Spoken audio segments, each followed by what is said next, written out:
സർക്കാരിന്റെ സിനിമാ കോൺക്ലേവിൽ പ്രതീക്ഷയെന്ന നടിയും WCC അംഗവുമായ ദീദി ദാമോദരൻ 24നോട്. ഹേമ കമ്മിറ്റി റിപ്പോർട്ട് തള്ളിയിട്ടില്ല. റിപ്പോർട്ടിനെ കേസുകളിലേക്ക് മാത്രം ചുരുക്കരുത്. സിനിമാ പോളിസി ഇറക്കേണ്ടത് സർക്കാരാണ്.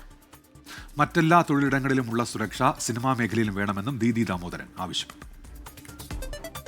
കോൺക്ലേവ് ഗവൺമെന്റ് നടത്തുന്നില്ലേ, അതിലാണല്ലോ പ്രതീക്ഷ വേണ്ടത്. നമുക്ക് കോൺക്ലേവില് പോളിസി അവതരിപ്പിക്കപ്പെടുമെങ്കിൽ അതോ ഡ്രാഫ്റ്റ് രൂപത്തിലാണോ അവതരിപ്പിക്കപ്പെടുക? ഈ കോൺക്ലേവിനെ തുടർന്ന് ചർച്ചകൾക്ക് ശേഷം വീണ്ടും ഒരു ഫൈനൽ കാര്യം ഉണ്ടാവുമോ? അതൊക്കെ നമ്മളെല്ലാവരും ഉറ്റുനോക്കുക.